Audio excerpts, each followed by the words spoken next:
बिहारची राजधानी पटना येथून एक धक्कादायक आणि मोठी बातमी समोर आली आहे। पटना सिटीमधील दिरारगंज परिसरातील डालडा वनस्पती तेलाच्या विशाल गोदामाला लागलेल्या भीषण आगीने संपूर्ण परिसर हादरून गेला आहे। लाखो किलो डालडा आणि खाद्यतेल आगीत भस्मसात झाले असून कोट्यवधी रुपयांचे नुकसान झाल्याचा अंदाज व्यक्त केला जात आहे। तब्बल 20 अग्निशमक गाड्या गेल्या अनेक तासांपासून आग आटोक्यात आणण्याकरिता झुंज देत आहेत। पाहूया हा सविस्तर रिपोर्ट। पटना सिटीच्या दिरारगंज पोलीस ठाण्याच्या हद्दीतील महुली रोड परिसरात असलेल्या डालडा वनस्पती तेलाच्या मोठ्या गोदामात रविवारी मध्यरात्री भीषण आग लागली।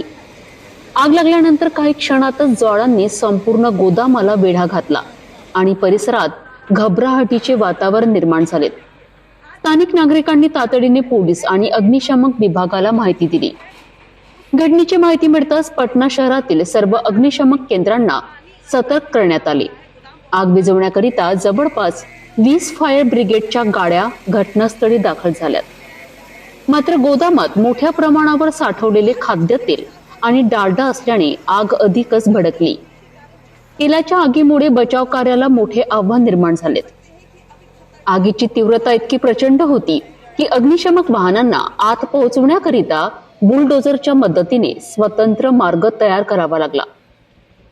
प्राथमिक माहितीनुसार सुमारे 50 लाख किलोहून अधिक डालडा आणि खाद्यतेल जळून खाक झाले असून या दुर्घटनेत कोट्यवधी रुपयांचे नुकसान झाल्याचा अंदाज व्यक्त केला जात आहे। अग्निशमक विभागाचे अधिकारी ज्ञानानंद सिंह यांनी सांगितले की तेलाच्या आगीवर नियंत्रण मिळवणे अत्यंत कठीण असते, त्यामुळे पाण्यासोबतच विशेष फोम कंपाऊंडचा वापर करण्यात येत आहे। सलग 9 तासांपेक्षा अधिक काळ सुरू असलेल्या या बचाव मोहिमेनंतर आग काही प्रमाणात नियंत्रणात आली असली तरी पूर्णपणे विझवण्यासाठी अजून प्रयत्न सुरू आहेत। दरम्यान प्राथमिक तपासात शॉर्ट सर्किटमुळे आग लागल्याची शक्यता व्यक्त करण्यात आली आहे। मात्र आग पूर्णपणे विझवल्यानंतरच या दुर्घटनेचे नेमके कारण स्पष्ट होणार आहे।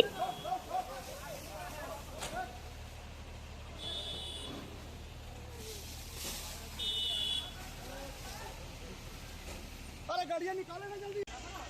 दो चार लोग हैं, वो थाली को जाना था, नहीं तो बाकी जानिए कब शुरू हो जाएगा, अब अपने भागिएगा। सुदैवाने या भीषण आगीत कोणतीही जीवितहानी झाली नसल्याची माहिती आलेली आहे। मात्र लाखो किलो डालडा आणि खाद्यतेल जळून खाक झाल्याने उद्योग क्षेत्राला मोठा आर्थिक फटका बसला आहे। आग पूर्णपणे आटोक्यात आल्यानंतरच या दुर्घटनेचे खरे कारण समोर येणार आहे।